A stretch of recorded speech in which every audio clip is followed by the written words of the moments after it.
The Committee on Homeland Security regarding oversight, investigations, accountability will come to order. The purpose of today's hearing is to examine areas of rampant waste, fraud, abuse of taxpayer dollars by the Biden-Harris administration's Department of Homeland Security. Without objection, the chair is authorized to declare the committee in recess at any point. I now recognize myself for an opening statement. Again, welcome to the Subcommittee on Oversight, Investigations, and Accountabilities, our very first hearing of the 119th Congress, titled Eliminating Waste, Fraud, and Abuse at the Department of Homeland Security, addressing the Biden-Harris administration failures. I'm honored to be the chairman of the subcommittee, to be joined by my colleagues, distinguished guests, and experts. I also congratulate Ranking Member Thanadar for his new role. There's a lot of work that we'll be doing in this Congress, and this subcommittee is excited to be on the forefront of assisting in the reformation of the Department of Homeland Security. We'd also like to thank full committee ranking member Benny Thompson for joining us today, who I know is not here. I don't see him, but he'll be here shortly. For too long, the federal government has spent money on programs, contracts, and grants that do not promote the interest of the American people. For 4 years under the Biden-Harris administration, we've all watched taxpayer dollars entrusted with the Department of Homeland Security become subject to waste and abuse. There is no doubt that inefficient and ineffective use of taxpayer resources undermine our national interest. Under new leadership in the last 2 years in the House, under Republicans taking the majority, this oversight subcommittee did press hard for transparency, offered the Biden-Harris administration solutions that fell on deaf ears.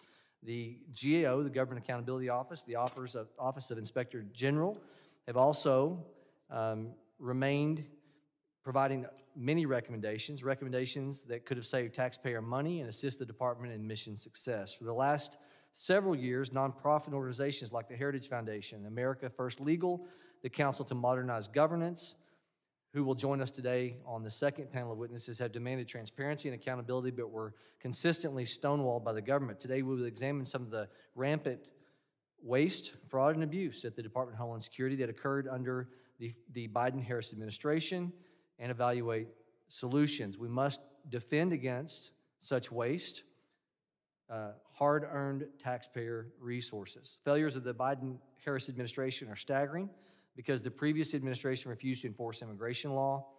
Our American sovereign borders have been in chaos. From 21 to January of 2025, 4-year period, U.S. Customs and Border Protection encountered more than 11 million illegal aliens nationwide. Most of these 11 million illegal aliens were released and provided shelter, food, plane and bus tickets, cell phones, and cash by non-governmental organizations known as NGOs who receive billions of American taxpayer money.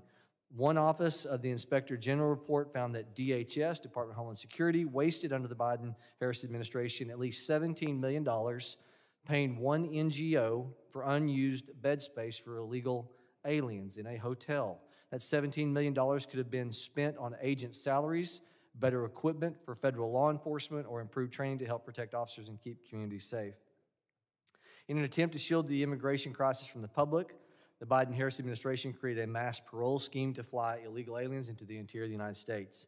These schemes were a clear abuse of power that left American citizens, vulnerable communities, exposed to criminals, cartels, and potential terrorists. A notable component of this parole scheme was Operation Allies Welcome, used to bring Afghan nationals in the United States after President Biden's disastrous withdrawal from Afghanistan in 2021. Multiple Inspector General reports found that DHS released Afghan nationals into the United States without adequate screening, without adequate vetting, or monitoring, leaving our country vulnerable to a national security risk from those that were coming in. In addition to their failure to protect America's borders, the Biden-Harris administration favored the use of the Federal Emergency Management Agency's, FEMA's agencies, resource to support sanctuary cities and NGO, non-governmental organizations, for sheltering and caring for illegal aliens, monies that otherwise could be used elsewhere, securing our southern border. FEMA's crisis of focus has been worsened by its fragmented approach to disaster assistance, resulting in the Government Accountability Office, GAO, adding federal disaster delivery to its 2025 high-risk list for waste, fraud, and abuse. I want to reiterate that. It resulted in the GAO adding federal disaster delivery, FEMA's disaster aid, to its 2025 high-risk list for waste, fraud, and abuse, which we'll talk more about. Another DHS component that experienced a crisis of focus under the Biden-Harris administration is the Cybersecurity and Infrastructure Security Agency, CISA. In the 118th Congress, this committee investigated and uncovered efforts by CISA to pressure social media companies to remove posts by Americans containing, quote, mis, dis, and malinformation, end of quote, related to the COVID-19 pandemic. Republican lawmakers thankfully forced DHS to scuttle their attempts to stand up to this Disinformation Governance Board, as it's called, to further police the lawful speech of Americans online.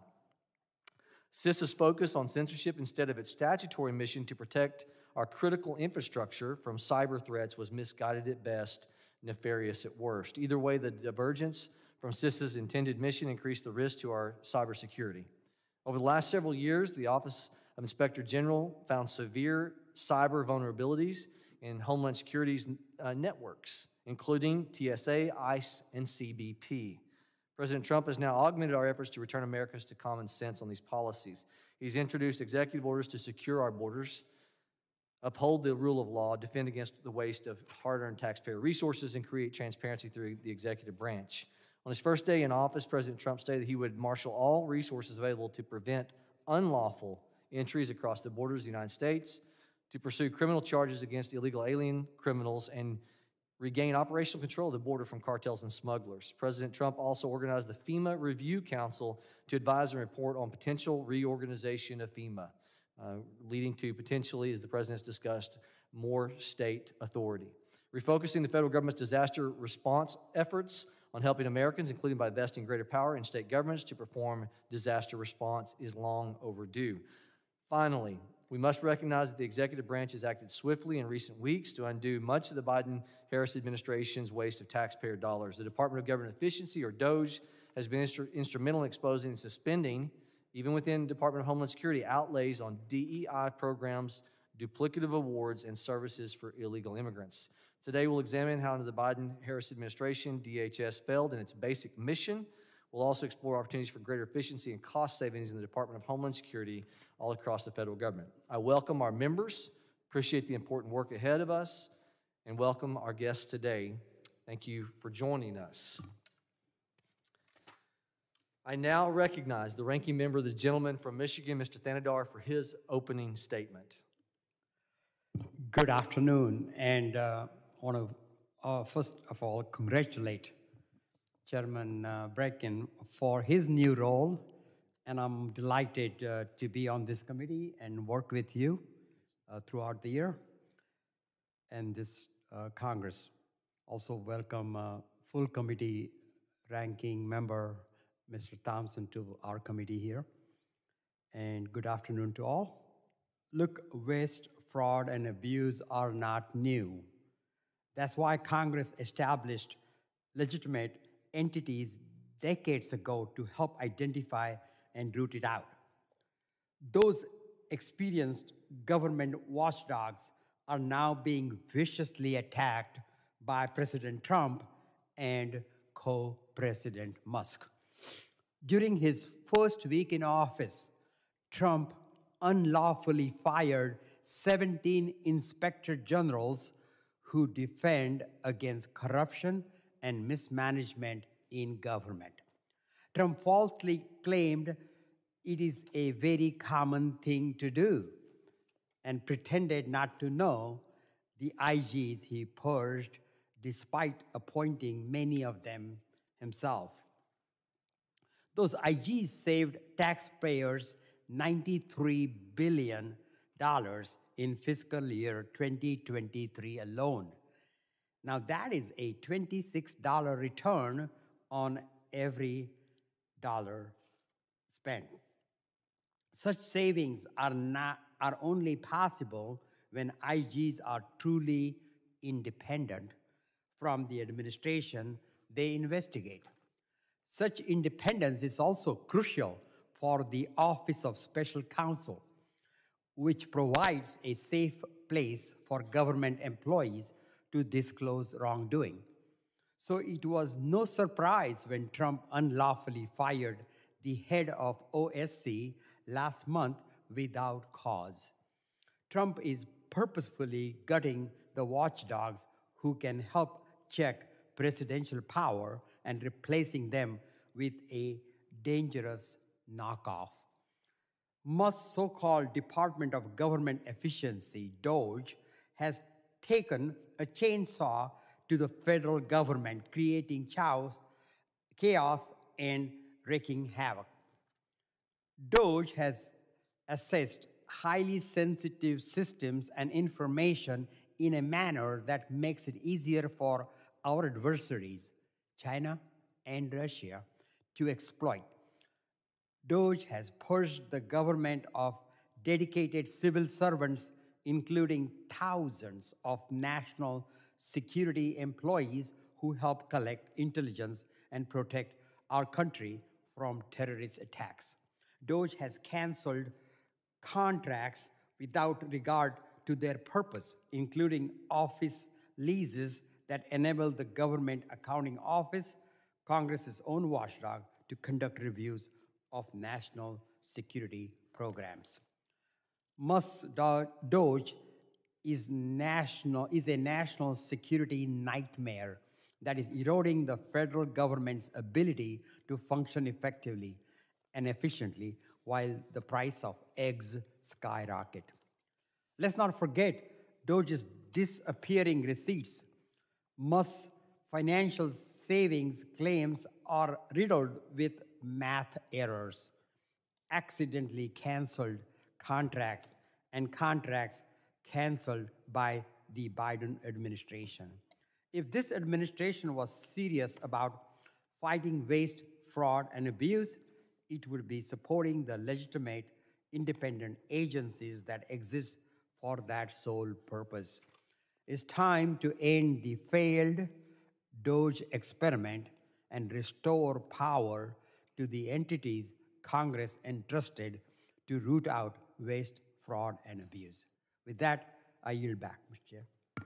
Chair. Thank you, Representative Thanadar. I now recognize the full committee ranking member, the gentleman from Mississippi, Mr. Benny Thompson, for his opening statement. Thank you very much, Mr. Chairman. Mr. Chairman, my Republican colleagues are clearly obsessed with President Biden. They investigated him last Congress and turned up nothing. They tried to impeach him and turned up nothing. And now that he's out of office, they just can't get him out of their heads. Perhaps it's because the Musk-Trump co-presidency and DOGE are unpopular. Musk and DOGE are so unpopular that my Republican colleagues are here today pretending that Joe Biden is still president so that they can have someone to beat up on for their failures. But just in case my colleagues across the aisle don't get it, let me make it clear to you.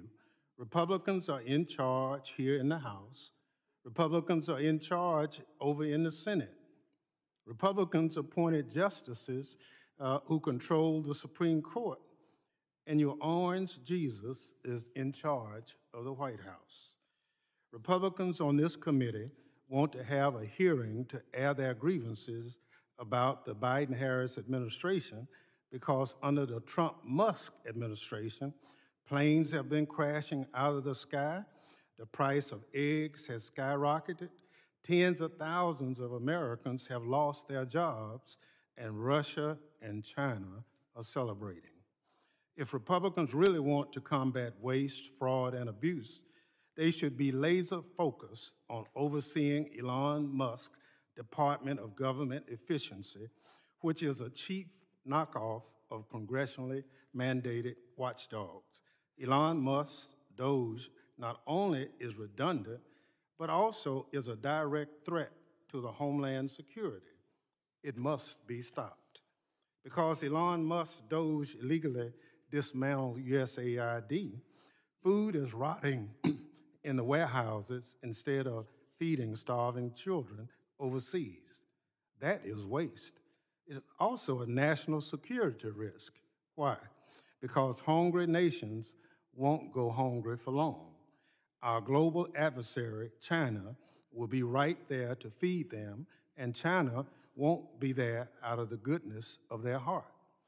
Elon Musk laughed during a cabinet meeting as he described how Doge accidentally cut Ebola funding, which is necessary to prevent the ravaging disease from becoming a pandemic and killing people here in the United States. Elon Musk froze Homeland Security grants that Congress authorized to help nonprofits prepare for a terrorist attack. Elon Musk unvetted Doge delinquents have accessed sensitive federal information and fed sensitive data into unsecure artificial intelligence software that China and Russia are sure to exploit. Pursuant to a demand from President Trump, the CIA shared the name of every single person hired at the intelligence agency over the last 2 years. The message went to an unsecured email address at OPM, the same agency that was previously hacked by China. At the same time, the Trump-Musk administration has fired thousands of federal employees, including veterans, people working in national security, and hundreds of DHS employees. Who does that benefit? It surely doesn't make the United States safer. Russian and Chinese spies are targeting recently fired federal workers with security clearances, and I can guarantee you that those foreign spies are targeting the young, inexperienced Doge employees who have unfettered access to the federal systems and classification information. The Trump-Musk administration has created a national security nightmare, and my Republican colleagues are sleepwalking right into it. Make no mistake, Elon Musk Doge is a homegrown threat, and it's time for the other side to wake up. Mr. Chair, I yield back. Thank you, Ranking Member Thompson. Other members of the committee are reminded that opening statements may be submitted for the record. We are, as a committee, pleased to have a panel of government witnesses before us today on this important topic. I ask that our witnesses please rise and raise their right hand.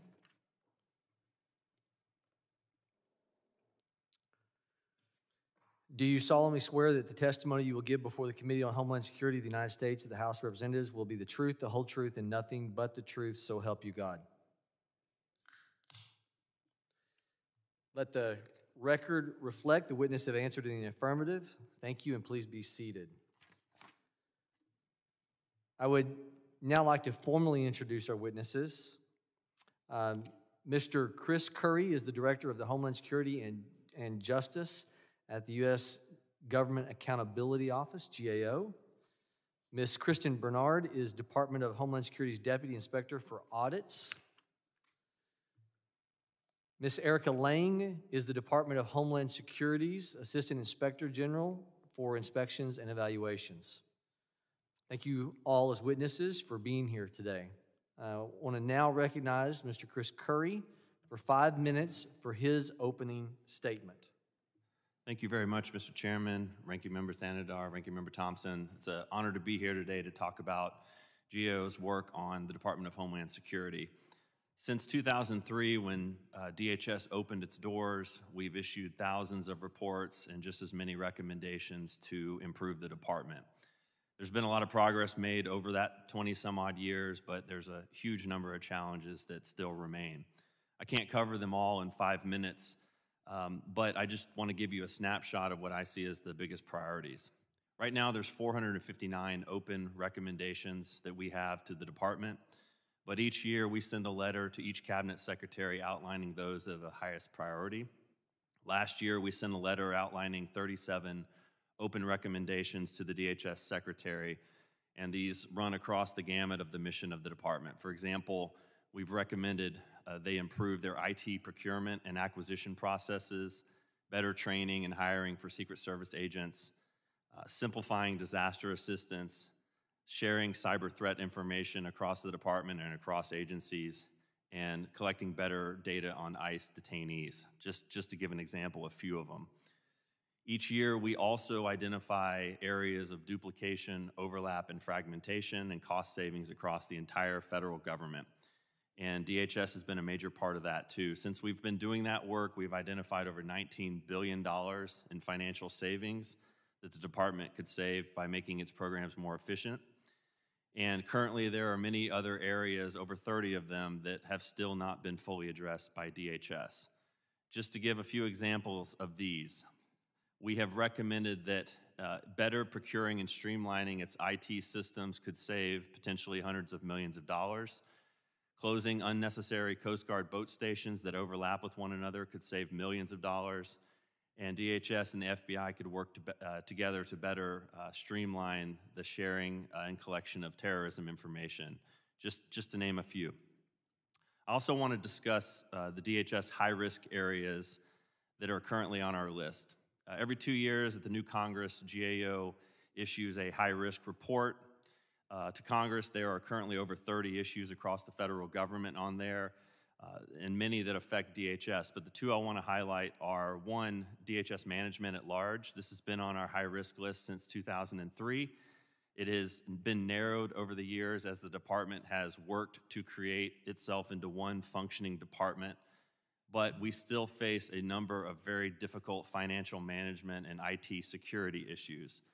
For example, every year, DHS's independent auditor identifies access controls and IT security problems with its systems, which clearly, as one of the nation's foremost national security agencies, is a concern.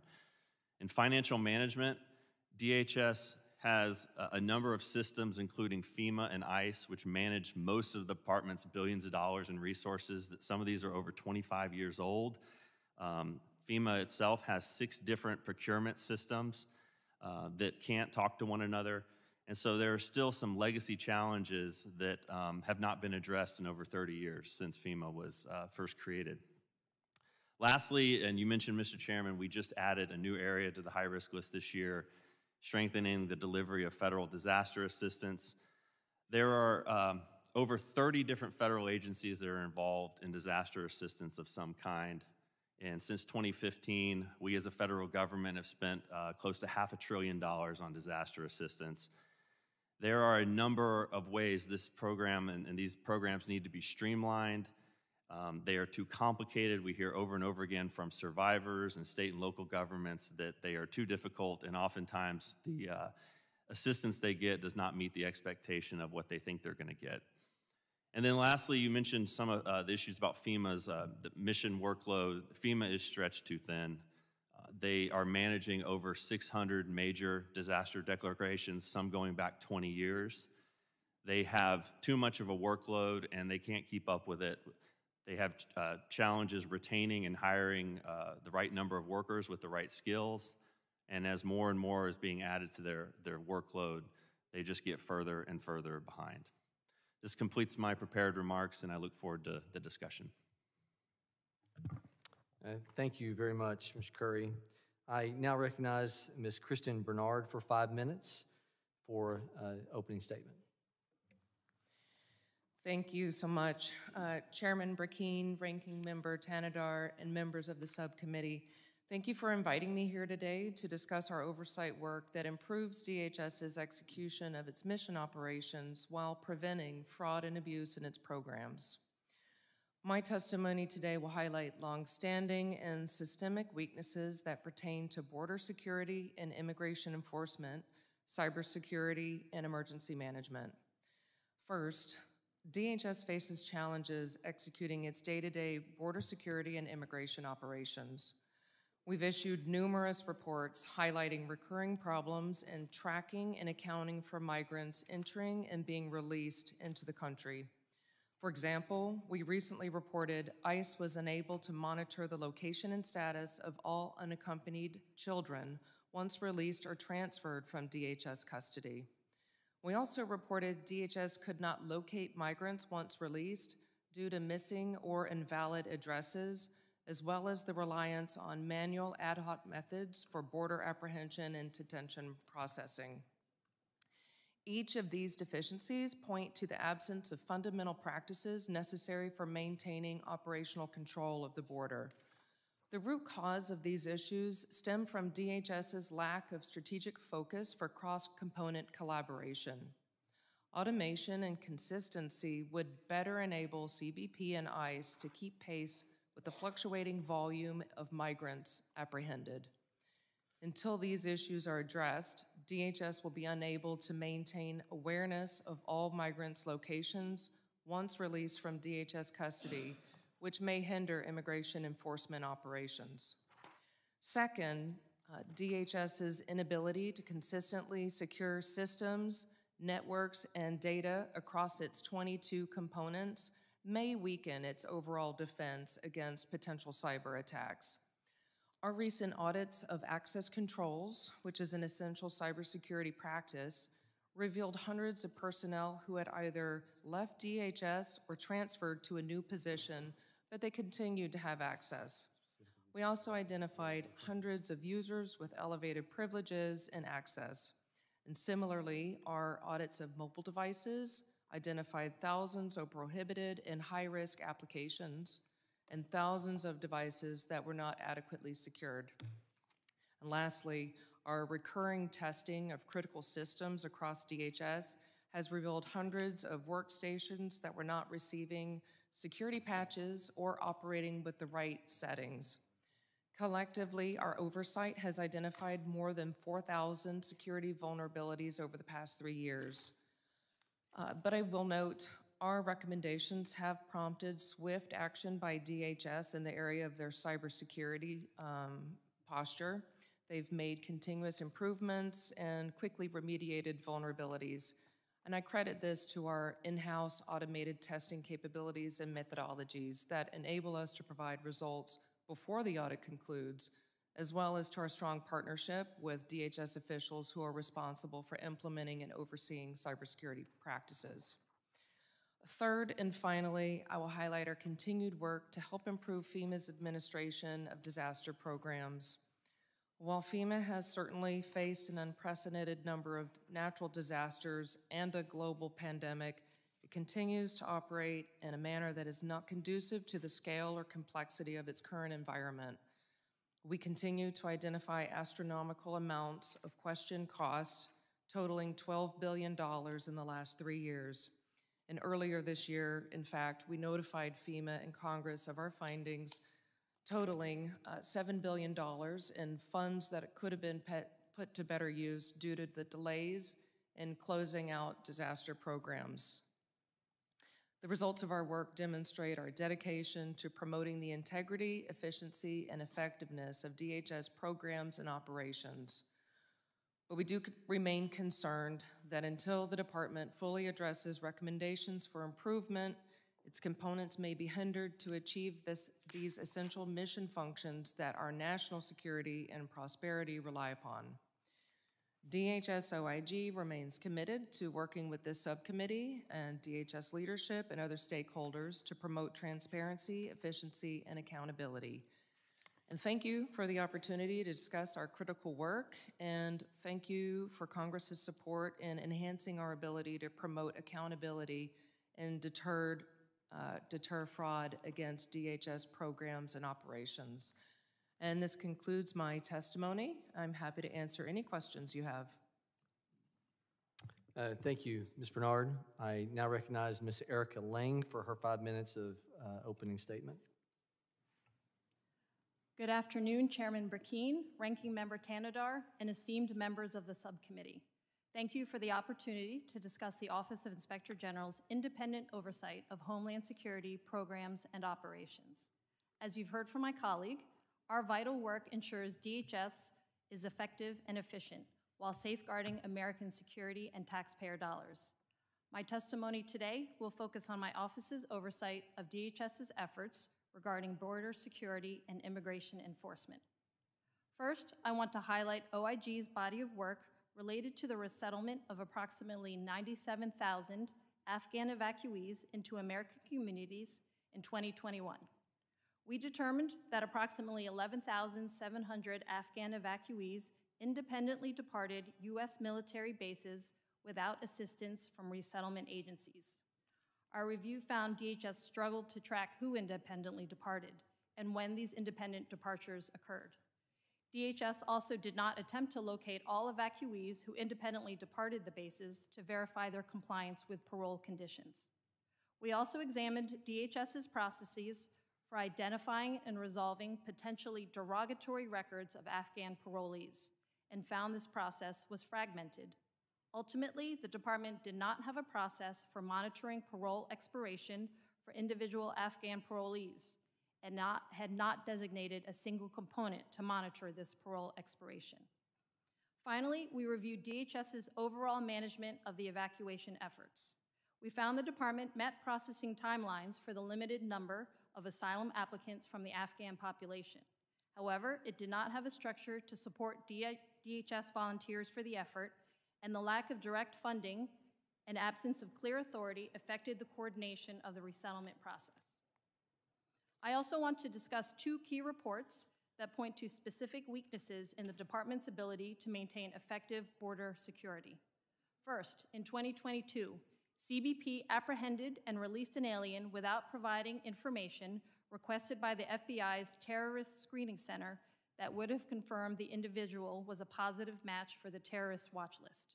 This occurred because of CBP's ineffective processes for resolving inconclusive matches with the watch list. We determined that ICE also faced multiple challenges planning and conducting the alien's arrest. Second, we examined CBP's and ICE's processes for detaining and removing inadmissible travelers from a particular international airport. Between fiscal years 21 and 23, CBP released at least 383 inadmissible travelers from custody at that airport. 44% of them did not return for their removal flight. We found CBP did not have an effective process to track who failed to return for their flights and did not consistently transfer their cases to ICE for removal proceedings.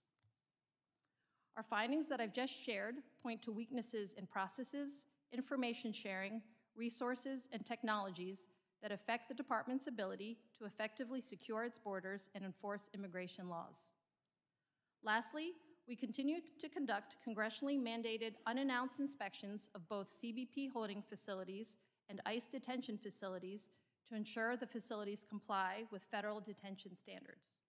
We have issued 16 reports regarding CBP's short-term holding facilities from fiscal year 22 through 24. Our most significant recommendations addressed meeting national standards for time in custody as well as overcrowding. During the same time, we issued 14 reports related to ICE detention facilities and made multiple recommendations to improve the conditions of those in detention. These unannounced inspections help ensure the department complies with applicable detention standards to maintain the required conditions of detainees in custody and mitigates risks to the health and safety of DHS personnel. As my colleague and I have described, DHS OIG's comprehensive body of work demonstrates our commitment to improving the department's effectiveness in its many mission areas. The independence of inspectors general ensures necessary oversight, accountability, and transparency in the federal government. It allows us to make objective, actionable recommendations. We appreciate Congress's ongoing support of our independent oversight. This concludes my testimony, and I'm happy to answer any questions. Thank you. Yeah, thank you, Ms. Lang. Members will be recognized by order of seniority for their 5 minutes of questioning our witnesses, and additional rounds of questioning may be called after all members have been recognized. I now recognize myself for 5 minutes of questioning. Mr. Curry, starting in 2011, GAO made 83 recommendations. You pointed this out in your opening statement, implicating $19 billion in savings. So from 2011 to date, recommendations from your organization proved $19 billion in savings for the taxpayer. In March of 2025, there remains 459 open recommendations that the GAO has made specific, and you mentioned 37 of those are high priority recommendations, with only 5 of those recommendations for efficiency being implemented. You mentioned the 2 high priority areas, one of which included FEMA, which our president has been talking about. We have members of Congress talking about. To what extent does the high number of recommendations from GAO relative to the Department of Homeland Security 37, two of them specifically, that remain unaddressed implicate major duplications, cost-saving potential? Yeah, well, definitely all of them relate to streamlining or improving the efficiency, if not directly finding overlapping programs. So certainly you can translate those recommendations that if implemented, you would save millions, if not billions of dollars.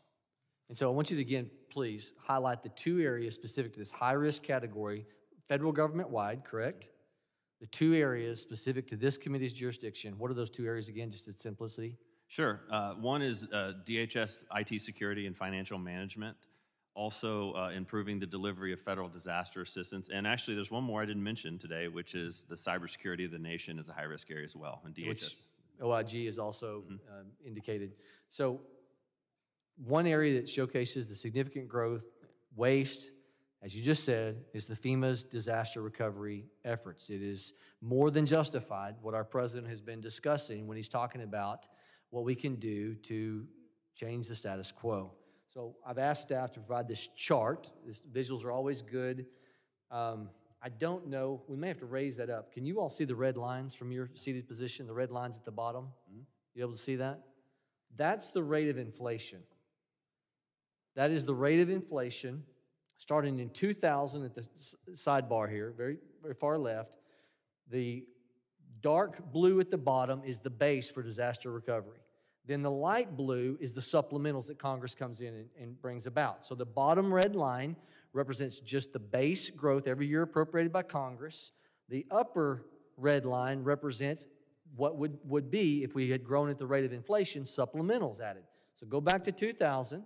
At the rate of inflation, what we will see is base disaster aid, annually appropriated. If it had just grown at the rate of inflation, it would be almost two times greater. Bottom left number, $2.5 billion. Today, at the rate of inflation, that base number would be $4.2 billion. That's the bottom red line. You can see very slow growth. The upper red line, again, indicative of the supplementals. If we go back, middle number on the left side, $4.2 billion in 2000 was the total added in the supplemental cost. If you rise at the rate of inflation, that would put us at $8.2 billion. But you notice where those red lines track on the right side of this graph. Way short of where we actually are. And you have to, instead of a multiplier of 200, you have to put a multiplier of 800%. That is the rate of growth, whether it's the base, 800% growth, relative to what would be the rate of inflation, or supplemental, 800% growth. And then you see a few years before. I want to dismantle quickly. I don't have the time to go through the stats. I've done this in committee before. Anyone who says this is climate-related, more climate, you've got a United Nations climate panel. The United Nations, not known to be right, of center, saying that there is no correlation between frequency of hurricanes and drought and wildfires relative to climate change. So that argument, even the United Nations dispels. We've got a waste problem. We've got an inefficiency problem. All right. GAO added improving FEMA's disaster recovery assistance to its high risk. Annual appropriations to that fund have greatly outpaced inflation, as I just showed. Mr. Curry, what does it mean to be on the high-risk list, and how that, given the increased appropriations the DRF has continued to receive, what should policymakers be concerned about it when it comes to them remaining on that list, especially given these numbers? To be on the high-risk list means that the program is vulnerable to waste, fraud, and abuse, and mismanagement or inefficiency. And one of the main reasons we added this to our list this year is, actually, your chart shows FEMA dollars. If you were to add the rest of the federal government, it would go through the ceiling pretty much. So what's happened over time is that this process and this assistance has just gotten too fragmented and too large, and it's just not well coordinated. And we hear this over and over again when we go around the country and talk to survivors and state and local governments. So I think there's just a tremendous amount of efficiency that can be gained by better streamlining these programs. Thank you. I'm wanted now for his 5 minutes question, recognize Mr. Thanadar. You are recognized. Thank you, Chair. And thank you to our guest here. The Inspector Generals play a crucial role in combating waste, fraud, and abuse, and promoting efficiency and effectiveness in government programs and operations. However, they must adhere to integrity, objectivity, and independent standards. Previously, GAO found that a lack of transparency in DHS OIG's selection of work topics called into questions the independence of the organization. What changes, this is a question for Ms. Bernard and Ms. Lang, what changes has the OIG made to ensure transparency when selecting work proposals, and how does the agency ensure it is targeting the highest risk areas at DHS? Thank you so much for the question, and thank you for recognizing the importance of inspectors general. At DHS OIG, that is very important for us. We always want to make sure we're allocating our resources very wisely, especially recognizing we are overseeing a department with 22 components, over 260,000 employees worldwide. It's very important that we allocate our resources to address the highest risk. So I am really proud of our risk-based approach to make sure we are helping DHS accomplish its most critical mission areas and its most critical challenges. So we do have a recurring and repeatable framework for that. It encourages staff to consider project ideas from multiple sources, internally and externally. Okay. Yes. My question here also is, will you commit that the OIG's audits, evaluations, and investigations of the Trump administration will meet integrity, objectivity, and independence standards and help ensure DHS operates within the law? Yes, I can assure you we will continue conducting our oversight work in accordance with our statutory authority. We will remain independent and objective and will continue to follow our auditing standards. And our work continues unabated as we currently are still working under our Inspector General, Dr. Kafari. Thank you. And my question to Mr. Curry is, for over 100 years, GAO has played a crucial role in enhancing the effectiveness of government programs and ensuring taxpayer money is well spent. Over the past 20 years, GAO work has resulted in about $1.45 trillion in financial benefits and over 30,000 programs and operational benefits. Through its high-risk list, GAO focused attention on the most significant challenges facing the government. One such challenge is human capital, including skills shortage, a challenge DOGE does not seem to appreciate as it purges civil servants. What are the consequences of reducing the federal workforce using a sledgehammer rather than a scalpel? Well, you're correct. Many of the high-risk areas, and there's over 30 of them across all of the federal government that we've identified, are on the list because of some sort of staffing or capacity challenge. So that means that either they don't have the right number of people to perform the mission or they don't have the right skills. So typically what you do is you figure out what you want the government or the agencies to do and how you want them to do it, and then you figure out what sort of staff you need to do it. So obviously it's going to have some implications, but we don't know yet what exactly those will be. Thank you. And Ms. Lang, I didn't give you any time to respond, so if you want to take a couple, 30 seconds if you like. No, thank you. I think my colleague covered everything. Thank you. All right. Thank you, Chair, and I yield back. The gentleman yields back. I now would like to recognize the gentleman from Tennessee for his 5 minutes of questioning. Mr. Ogles. Thank you, Mr. Chairman. Ms. Lang, after the Biden administration's disastrous withdrawal from Afghanistan, Biden offered tens of thousands of Afghans passage into the United States. We all understand the desire to get known trusted partners to the United States, perhaps, safely after withdrawal. But there are also many hostile, violent people in Afghanistan. Did the Biden administration adequately vet Afghans before granting them parole? Ms. Lang. Thank you for that question. The screening and vetting of Afghan evacuees at the time was a subject of one of our reports. Kristen, I would like to, it was part Ms. of my Bernard, colleagues' fine. work. Sure, yeah, I can take that. We did do an audit in 2022 to look at the screening and vetting of the Afghan withdrawals. We did, in our population, we did find that I believe it was 35 who were allowed to board a flight that hadn't been fully screened. And generally, we found that CBP did not always have accurate and complete data for conducting the screening of those evacuees. In some cases, they were just missing their identification. So, you know, we didn't even have biographic information to screen.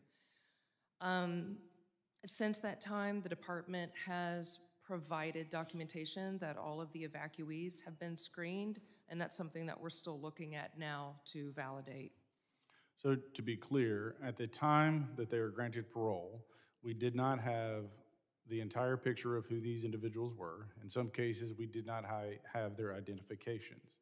I think it's safe to say that some of the very people that have torn that country apart, some of the very folks from Afghanistan that we might otherwise allow to be here, they allowed the folks they're running from to come with them.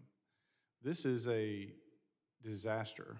This is a recipe for disaster. And also keep in mind that little event called 9/11 was planned in Afghanistan. So we have folks in this country, that don't like the United States of America. We've seen it on full display for decades now. And the botched withdrawal, the failed policies of the Biden administration, and allowing folks from a hostile nation to come here unvetted makes America less safe. And to be clear, we know that we've let individuals on the terror watch list into this nation. Some through the parole program, some have walked through our southern border. This is a failure of the Biden administration. Enough is enough. So as you see President Trump going through the process of closing the border, as you see the mechanism where we're deporting individuals, this is our country. These are our borders. If you're not from here, you are a guest, and we get to decide who comes in and who has to leave. And the way forward, as we face the barreling debt this country has in our future, is we get to decide. The average immigrant family that comes here illegally will cost the American taxpayer $1 million. $1 million. Where's that money coming from? It's coming from you. It's coming from me. It's coming from hardworking Americans. And it's time that we do the hard thing, that we admit that the Biden administration, or for that matter, any administration, who allowed folks to be here that shouldn't be here, that we send them home, that we give them the opportunity to go back home. And look, I don't blame anyone for wanting to come here. I have 3 children. My wife and I, we have 3 children. We walk through fire and over glass to give them a better life. But if you want to come to this country, our country, you're going to do it the right way. And you're going to follow our rules and our laws. And if you don't like it, you can leave. And I'm not going to be apologetic for a president or for myself or for my colleagues who understand and respect the rule of law and expect everyone, citizen, non-citizen, guest, illegal, you're going to follow our laws. And if you're here legally, you need to get out. Mr. Chairman, I yield back. The gentleman yields. I now recognize Ranking Member Thompson for his 5 minutes. Thank you very much, Mr. Chairman. Mr. Kerr, how long have you been with the GAO? Be 23 years in June. I compliment you on that. How long have you been looking at DHS and its programs? About 22 of those years. Okay, thank you. So if you looked at DHS at this point and there had to be a reduction in force, what would you expect? How would that process play out? Well, It's a challenge because there's not a mission in DHS that's not critical, which is very unique. I think it would be hard to balance between, is cybersecurity more important than disaster assistance, and it's not. Each of their missions is critical. So I think that what you'd have to look at is what are the agencies expected to do and what are they expected to deliver? So for example, with FEMA, 100 or more disasters a year, 600 total disasters they're managing. What do our communities and our survivors expect from them? And then what sort of numbers of people do we need to deliver that assistance? And right now, for example, with FEMA, they can't keep their head above water with delivering what we expect them to deliver. Well, thank you. You mentioned FEMA and what's the other agency? You mentioned two. Oh, I think cybersecurity, CISA. Okay. So if I told you that there have been hundreds of FEMA employees and CISA employees summarily told to leave without evaluation, without a plan or anything of that nature. Have you seen that? Well, we know that there have been dismissals of employees. Yes.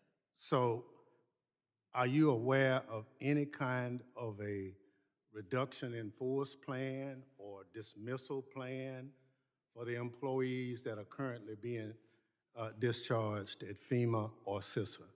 I haven't seen any plan like that. I do know that some of these reductions have been based on for newer or probationary employees. That's about the extent of the grouping that I'm aware of. Well, when you say probationary employees, define that for the committee. Well, that could be people that are new to FEMA, or it could be people that are new to their particular position. If I told you that there were employees who've been with the agency for 10 years, got promoted to another position, and all of a sudden they are considered probationary, is that consistent with normal personnel policies and procedures? Not normally. I'd want to know, where they work and what their actual performance was. That's an important part, their performance every year, and then also what specific area they work in to know whether that is something that would have an impact on the mission or not. So if I told you there are hundreds of employees at FEMA and CISA who've been discharged, who evaluations say they've been excellent employees. Yeah, I mean, I would have concerns over that, and not just from the immediate mission, but hiring new employees as well, because whatever reductions are made, there's going to have to be some people, federal employees, that deliver the services. So sure. I'm concerned mostly with FEMA being able to deliver the mission that we expect it to deliver. Yeah, if I told you that CISA employees have a critical mission, they have to maintain basically our cyber hygiene for government, and that we have people who are being discharged, and now that agency is losing its capacity to do what its mission calls for, that creates a vulnerability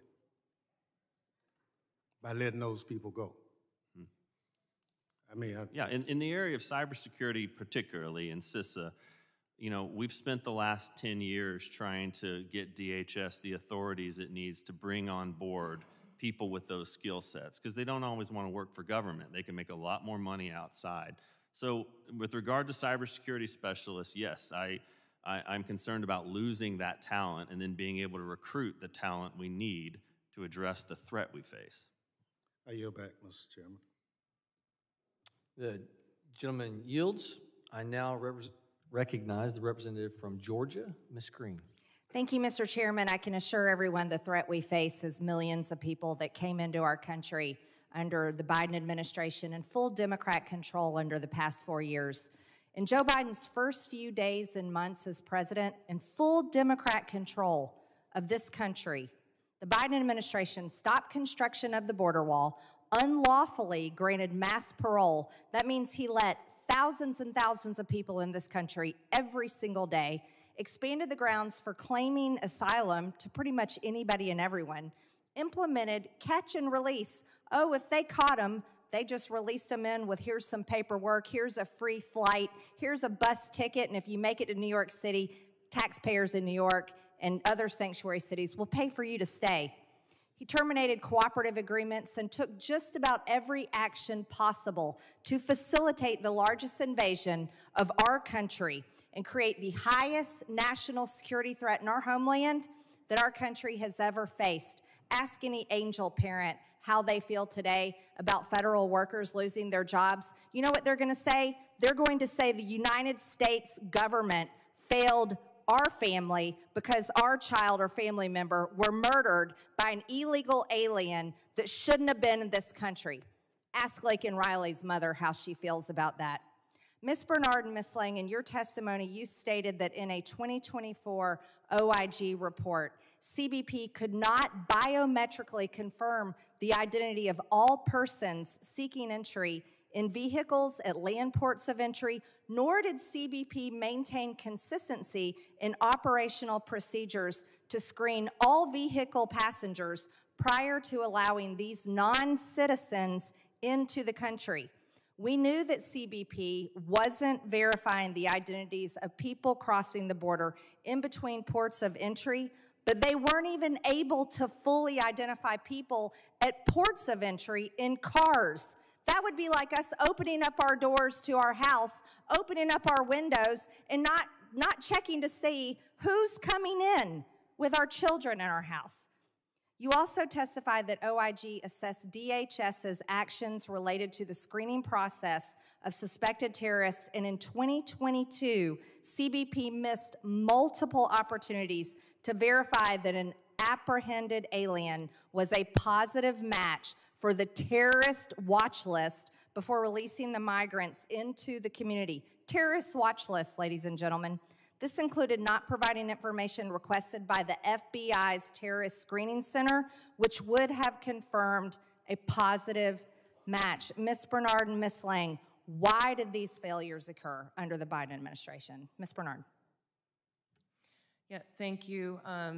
This is a critical area for us. We've done a lot of work to look at border security, and in that particular project that you mentioned, we were looking specifically at how CBP was conducting screening and vetting at ports of entry.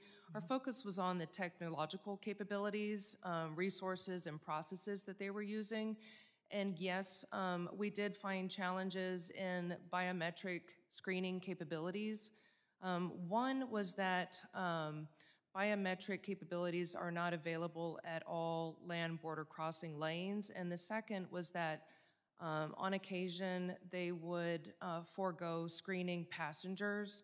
So if there was a backlog of high volume of travelers coming across the port of entry, they may waive the screening of the passenger and only do the driver. So to increase people coming, let's move the traffic along. Yeah, that's a complete failure. Ms. Lang, can you explain? I can speak to the release of the individual who was a match for the watch list. We found that that happened because of weaknesses that we see across DHS, which is ineffective practices, poor information sharing within CBP itself, staffing constraints on the part of CBP, and really it was paper processes, relying on paper files, moving them across the country. So if these vulnerabilities can be addressed, we did make one recommendation to the department about this particular case, but the recommendation can be used more broadly across their processes. Right, so these were the policies of the Biden administration, just to be clear. The Democrats had full control, and they allowed millions of people in the country. Mr. Chairman, President Trump and his administration is doing a great job. Tom Homan is leading as border czar and has reduced the crossings from thousands every single day to less than 300. This isn't about resources. This isn't about how many federal employees we have.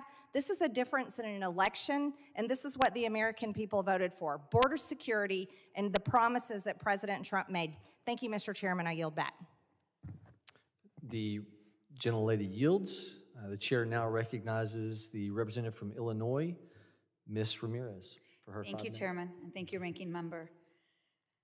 You know, it's our first Oversight Subcommittee hearing this Congress, very first one.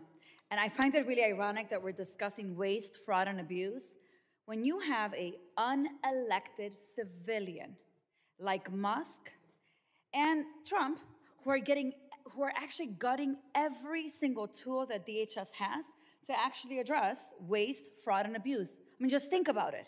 One of the very first actions from this administration that the gentlelady from Georgia loves to brag about, was to fire 17 inspector generals.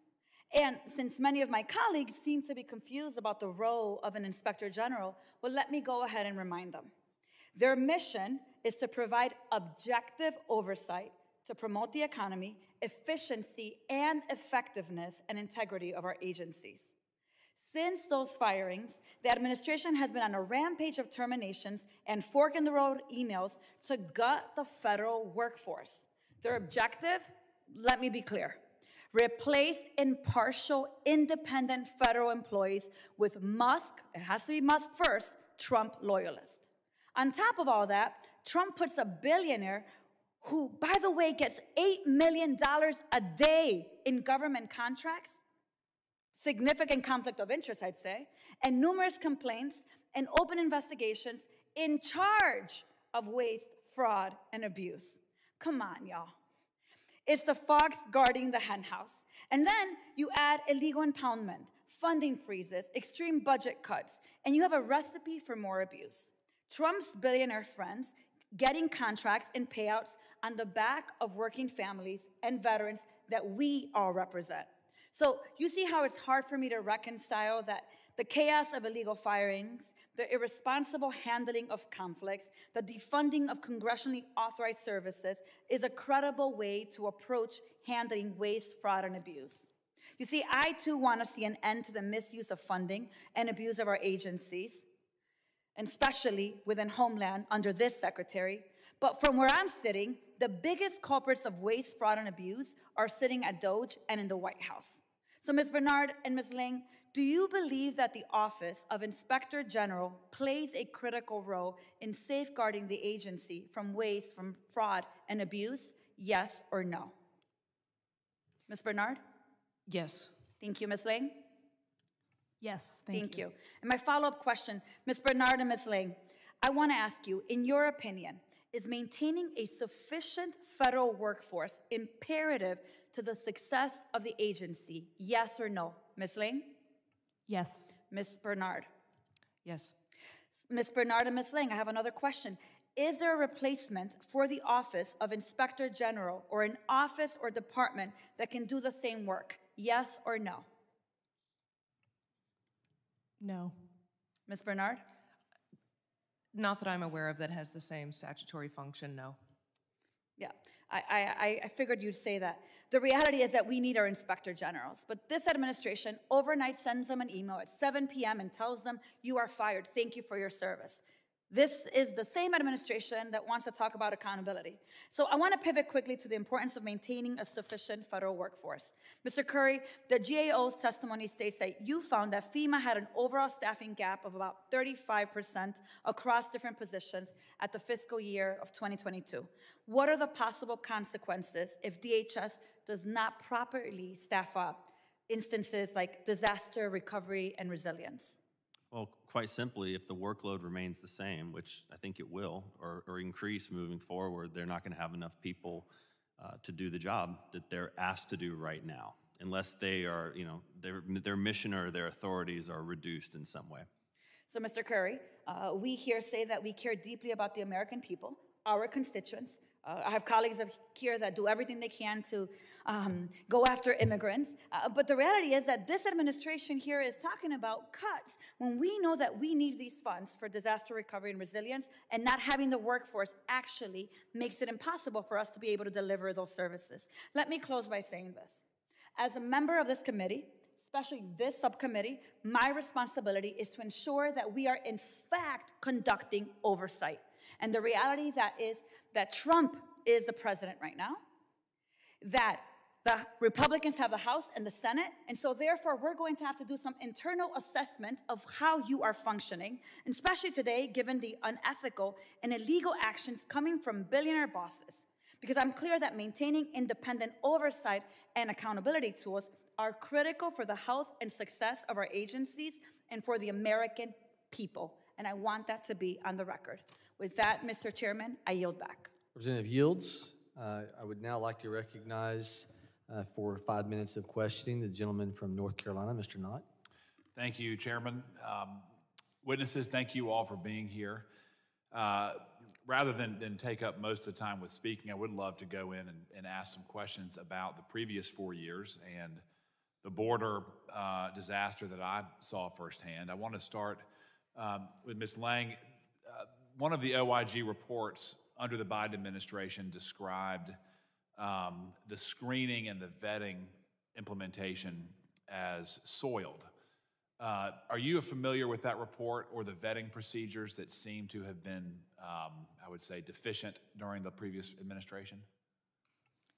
I'm going to defer to my colleague, Ms. Bernard. Ms. Bernard. Screening and vetting. If that is referring to our 2023 report, and I'm guessing that it is on port of entry screening and vetting, yes. Are you familiar? What led to that conclusion? So, you know, in that particular report, like I said a moment ago, we were looking at the technology and the processes that CBP and ICE are using at ports of entry. And, you know, one common theme that we see in that report and time again is just the lack of situational awareness. There's a lot of, as Ms. Lang pointed to earlier, there's a lot of manual procedures, data inaccuracies, and other lags in getting information from partners that can just reduce situational awareness. Every land port of entry is different, has different technological capabilities and infrastructure.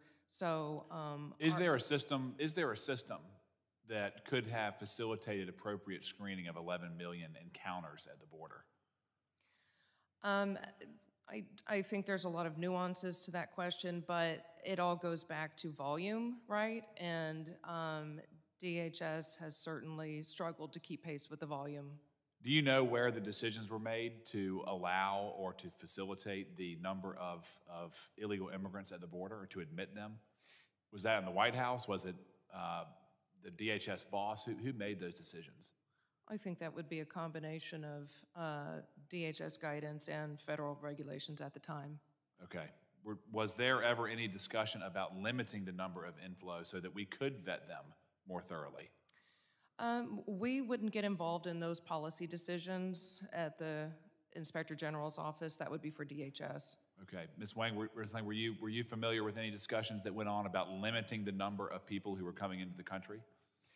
No, I'm not familiar with that. Thank you. Okay. Mr. Curry, in regards to your role in identifying how the department functions most, I would say, with the highest level of functionality, were you aware of any discussions with leadership, the White House under the Biden administration, about limiting the number of illegal immigrants who were coming into the country? No, sir. Okay. Were there any concerns that were relayed to the administration about, you know, we have terrorists coming in, we have drug dealers coming in, we have human traffickers coming in. There are people that want to harm this country coming in because it's a sheer volume. We miss some of them. Were those concerns relayed to your superiors and to the folks in the White House?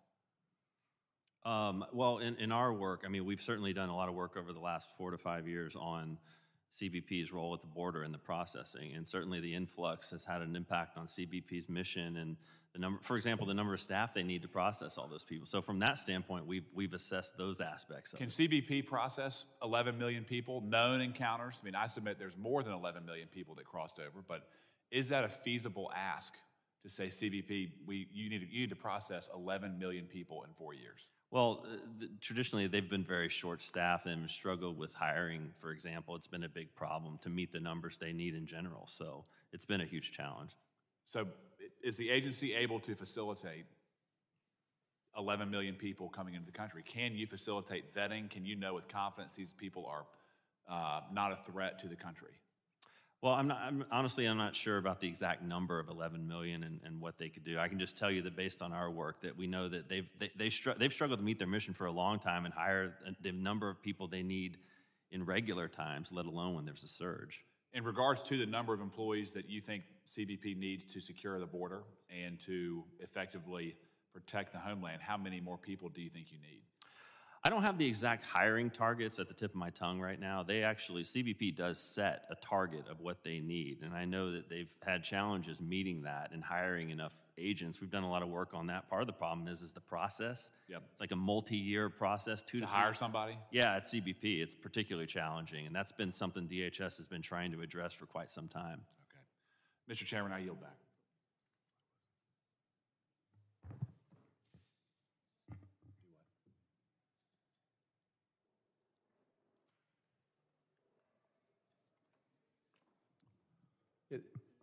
Gentlemen,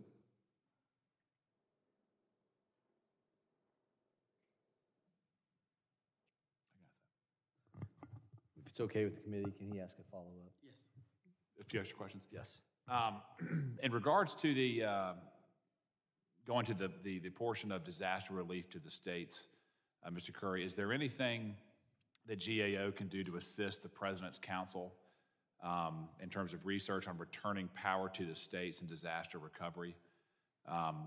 He's mentioned block grants. He's mentioned giving money more efficiently to the states. Is that something that you would have interest in doing? And if so, what kind of recommendations would you give us to assist in that regard? Yeah, we haven't been contacted by the council yet, but we've been reporting on this for a number of years. We did a report a couple years ago. We had 10 major options for reforming this system, which, by the way, has been a problem for many years. When you say this system, what? The disaster recovery system. I call it the system because it's 30 federal agencies, including FEMA. It's this big, large bureaucratic sort of soup of agencies that all provide assistance. And what we've found over the years is that it's too complicated is the bottom line. And so we have a number of options we've laid out. For example, one is federal government providing less assistance and getting involved in, maybe not getting involved in the medium and smaller disasters and letting the states manage those. Another is changing the grant structure. Right now we have, FEMA's grants are some of the most complicated in all of government. Like I said, some of these disasters are 20 years old. Hurricane Katrina is still an open disaster. FEMA is still writing checks and obligating funds for Hurricane Katrina. So getting out of the business of that so they can focus on response near term is another option. So, but there's many other options too. Is one of the perverse incentives of FEMA and your department is, I would think, is it disincentivizes states and local governments from having their own types of creativity or outlets in terms of dealing with disasters. Is that Absolutely. fair? I mean, they know they can rely on the federal government. For example, a few years ago, we looked at states, how many states have a rainy day fund for disasters, and very few do, because they told us outright that if something is it's bad, then they'll have the federal government pay for it. So, Right. For sure. I'll just go down the list. If you all have any suggestions about how to more efficiently and effectively respond, I'd love to hear it from you, Ms. Bernard or Ms. Lang. Yeah, I would just add to what Mr. Curry said.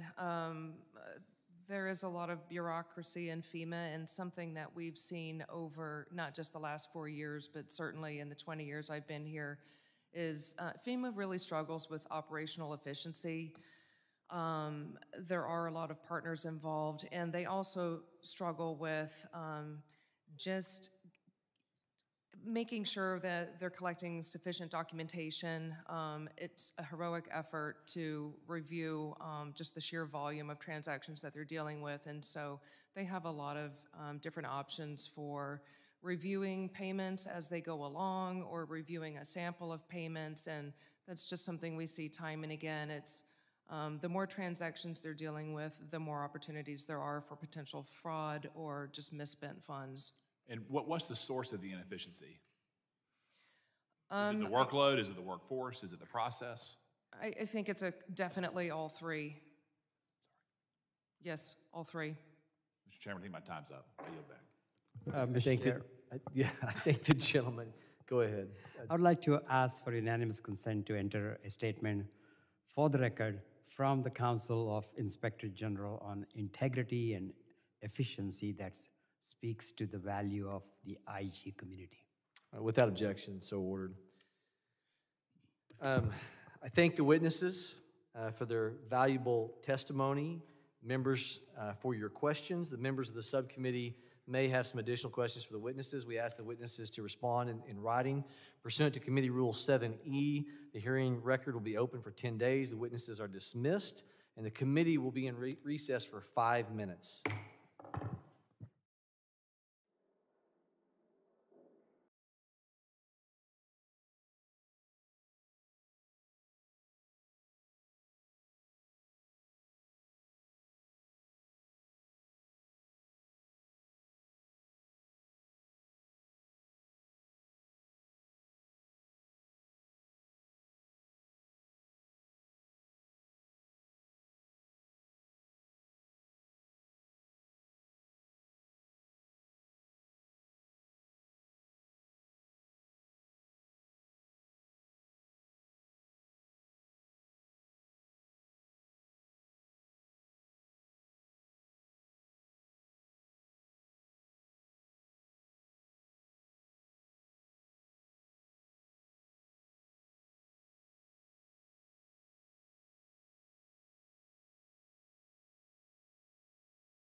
That in my notes.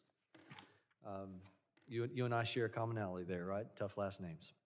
Mr. Mike Howell is the Executive Director of the Oversight Project at Heritage Foundation. Mr. John Roth is a former Inspector General for the Department of Homeland Security.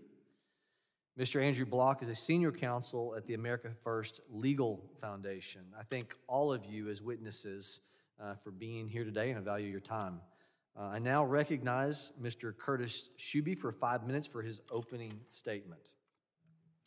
Chairman, Ranking Member, and to the members of this committee, thank you for having me here today. My name is Curtis Shuby. I am the Executive Director of Council to Modernize Governance.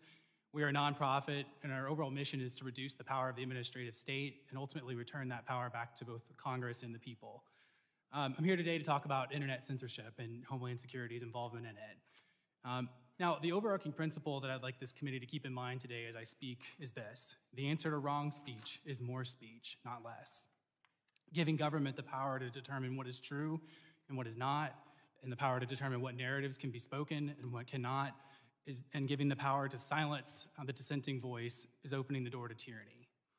Now, I submitted some written testimony for this committee. I'd like to just give some of the highlights. We all remember back in 2020, election and COVID-related content was routinely marked as misinformation or malinformation or disinformation on social media.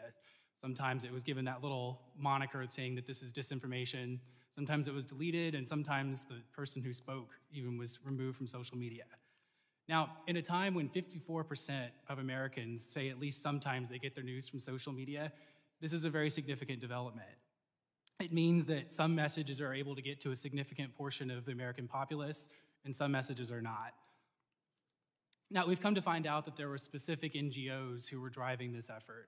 They had determined what messages were constituted MDM, misinformation, disinformation, or malinformation, and they would funnel that off into social media companies who would in turn delete that content.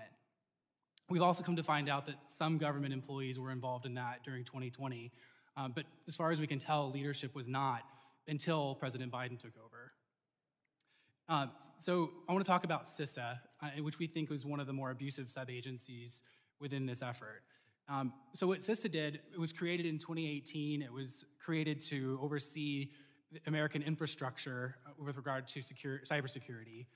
But it took the term that was given in the statutory mandate, quote, critical infrastructure, and took that to mean cognitive infrastructure. So something that was meant for us, the US government, to oversee the tangible elements of our cybersecurity, they took that to mean it can censor American thought. Now, if CISA had begun to itself routinely identify content and report it itself, the American public would have had an outcry because we intuitively know that that would violate the First Amendment. What it did instead is it begun to fund these NGOs that had been driving this effort in the form of grants. The plan was to have the NGOs do the dirty work. The NGO would be the one to identify the content. The NGO would be the one to contact social media, and the government would have less of a hand in it. CISA spent a lot of money in this endeavor. The Center for Internet Security, for example, received $107 million in DHS grants in the last 3 years. Other parts of the Department of Homeland Security, like FEMA, were also involved in these type of efforts. And this is all by design. Again, the government knows that social media has protections under Section 230 and other legal precedents. So the government can claim, hey, we didn't remove any of this content, Facebook did it. And then Facebook in turn can say, well, we have protections under Section 230 and other versions of the law, and then there's no legal recourse for the censored party there either. And this is exactly what happened last year in Murphy v. Missouri when the Supreme Court upheld the dismissal of censored Americans' lawsuits because they supposedly did not have standing. So members, misinterpreting statutes and finding legal loopholes to avoid the protections given to all Americans under the First Amendment is abuse. Funding that effort is waste. The government knows that it should not and cannot censor the speech of American citizens. So under President Biden's leadership, it found that loophole, and this must be fixed. And unfortunately, there are some opportunities for Congress to fix this. It could pass laws that better define what the term critical infrastructure is to keep CISA under control. It can also pass laws that would prevent any government funding of an NGO or other private party who was involved in censorship efforts. And third, it can pass a law that would give citizens standing to have legal recourse when the types of activities described here and today were to occur. Thank you for having me today, and I look forward to any questions you may have. Thank you, Mr. Shuby. I now recognize Mr. Mike Howell for 5 minutes for his opening statement. Members of the subcommittee, thank you for the opportunity to testify about the role of NGOs, or non-governmental organizations, in facilitating mass illegal immigration. I currently serve as the Executive Director of the Oversight Project and previously was at DHS and on Capitol Hill conducting oversight of immigration matters. The United States of America is still reeling from the worst border invasion in its history. This was an invasion that was planned, promoted, encouraged, funded, and sustained by radical elements of the previous administration. But this invasion could not have been accomplished without a colossal partnership with the NGO community. Simply put, the government just did not have the capacity to get this many people in and around the country without the support of the nonprofits. And to that end, they gave them almost $6 billion to a conglomerate of UN agencies and over 200 NGOs to do just that, according to statistics from the Center for Immigration Studies. The result was that Border Patrol became a daycare. They became Uber drivers just to shuttle illegals to the nonprofits to get them around the country. Now, the Oversight Project has led the way in exposing what I call this border industrial complex. In December of 2022, we did the first of its kind study where we tracked illegal aliens by their cell phones as they went through these nonprofits at the border. In just a 1-month period, in tracking 30,000 devices, so a very small subset of the 10 million that Biden had crossed the border, we found out that the illegals went to nearly every single congressional district in the United States. We proved that every town was indeed a border town. That work informed the House of Representatives to pass H.R. 2, which notably contained a provision defunding the entirety of these NGOs. Now, this was a landmark event. It was controversial even amongst politicians here in D.C. because the dirty secret is a lot of politicians have a very cozy relationship with these organizations. In fact, one member went as far to say that that provision in H.R. 2 was unchristian. Well, that's now a common sense principle for immigration policy today, that we do not fund our own invasion. And to that end, DHS pausing all money to these organizations is simply common sense. Now, really quickly on H.R. 2, because there's been a lot of confusion on this point. Some of your colleagues last Congress over in the Senate introduced a bill to undercut H.R. 2 that would have mandated a new normal of illegal boarding crossings at over 5,000 a day. Now, I'm going to quote President Trump here from his State of the Union last week. People kept saying we needed new legislation to secure the border, but it turned out all we needed is a new president. He was right. He is right. In addition, the Oversight Project continues to lead the way in uncovering seedy behavior after behavior at NGOs. In New York, we found illegal aliens getting false residence documents. In Mexico, we found flyers at an illegal alien staging camp encouraging illegals to vote for Biden. In Arizona, we found a former Mexican consulate official at the Southside Worker Center in Tucson advising illegals how to lie to law enforcement and evade ICE. That's against the law. Additionally, we produced documentary evidence of non-citizens admitting on camera to being registered to vote in Georgia, North Carolina, Minnesota, Arizona. So where are all the government investigations? I am begging for someone to please join us. What about the DHS OIG? I see investigation after investigation into the conditions at ICE facilities. Where are the investigations of these nonprofits and the $6 billion that flowed through them? It's time that we start treating the Biden border crisis like the crime scene that it is. Now, this body funded it. I know a lot of members here want nothing to do with it, but the money came from Congress to fund the Biden border invasion. And so this body retains a responsibility and luckily the authority to figure out exactly how that money was spent and where these illegals ended up. And what NGOs, like the ones that helped facilitate the travel of Jose Ibarra, where he ended up killing Lake and Riley, what taxpayer dollars were involved in that. And one thing I want to leave you with, perhaps most importantly, is the left designed a sophisticated infrastructure to get this many people in the country. You all can do the same thing to get them out. I'm encouraging you to look at all available funding streams to help work with people outside the government to educate illegals on how to leave, to help arrange or even pay for their travel home. I call this whole concept homeward bound. People need to go home. It's time for a modernization of the immigration enforcement system writ large. This means we don't need to secure the border for just 2025, but forever. A renaissance in applying technology and scientific advancements. The stovepipe system of various federal agencies holding this data needs to be fixed. This is what Border Czar Tom Homan called for just a few weeks ago. And generally, we should give Tom Homan exactly what he needs to get this job done. And finally, we got to prepare for the cartels to fight back. These people made a lot of money and gained a lot of power during the Biden administration, and they're not going to take this line down. We need to get ready for when they start launching drones, kinetic attacks, other asymmetrical warfare. They are not going to go quietly in the night. With that, I thank the subcommittee for the opportunity to testify, and I look forward to answering all your questions. Thank you, Mr. Howell. I now recognize Mr. John Roth for 5 minutes for his opening statement. Thank you for the opportunity to testify here today. My testimony is going to focus on the crucial role of the Inspector Generals they play in fighting waste, fraud, and abuse, and the need for a sustained and thoughtful effort to identify and root out waste, and the false economy of large-scale, indiscriminate personnel reductions. Since their creation, IGs have played a vital role in improving government operations, saving the taxpayers billions of dollars, and ensuring that agencies operate within the law. IG offices actually save more money than they spend. For example, in 2023 alone, IG offices identified over $93 billion in potential savings. These savings represent a 26-to-1 return on investments for IGs.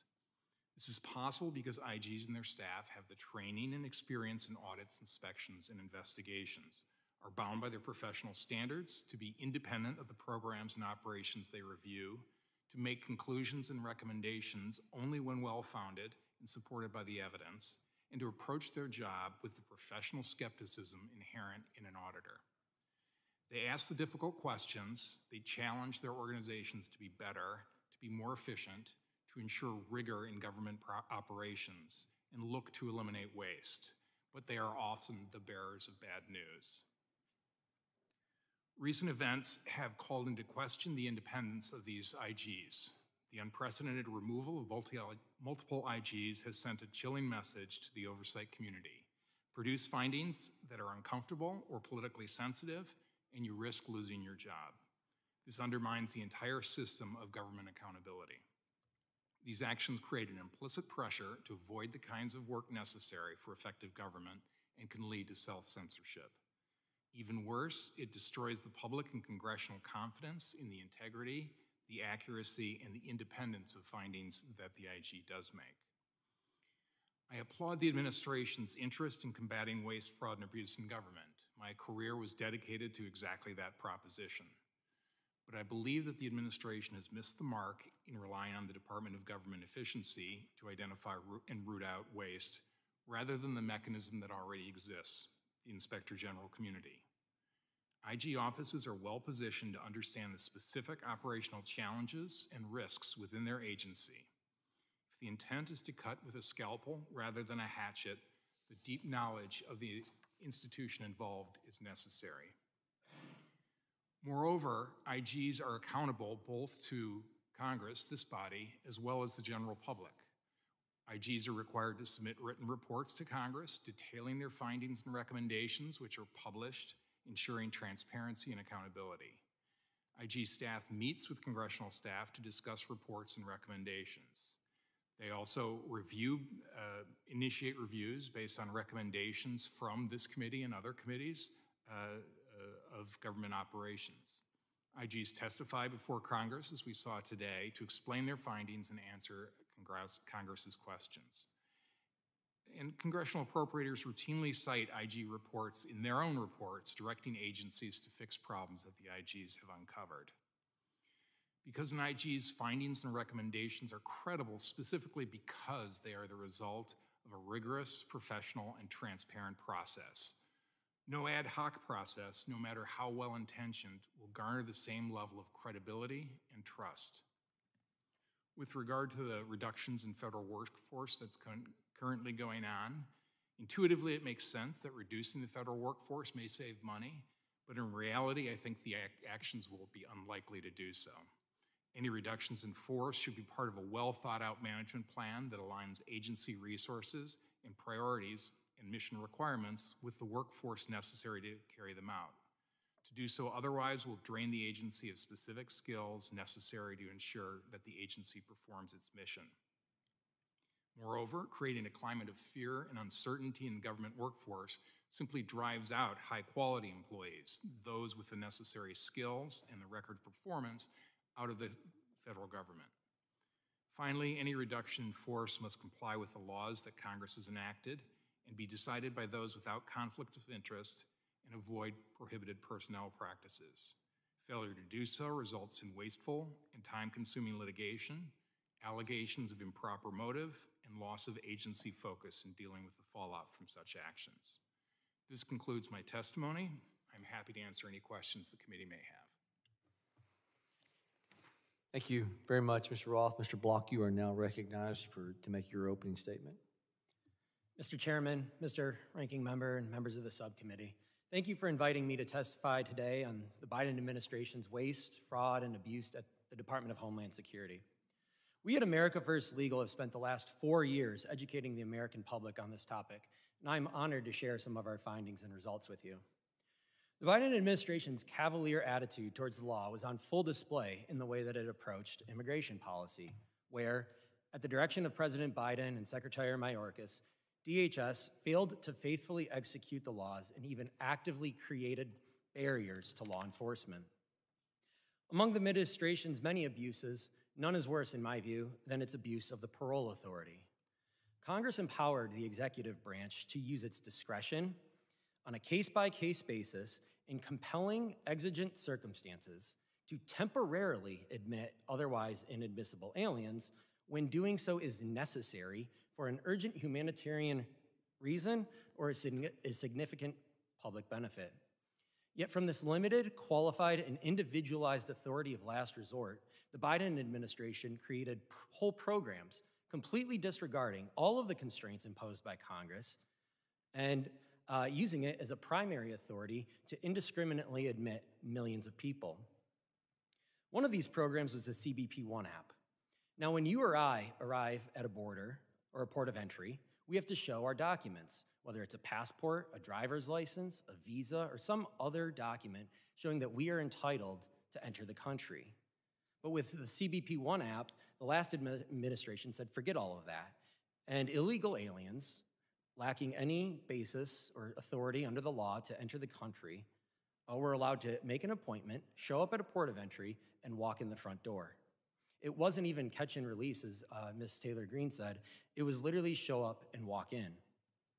According to Secretary Noem, more than 1 million people entered the country this way.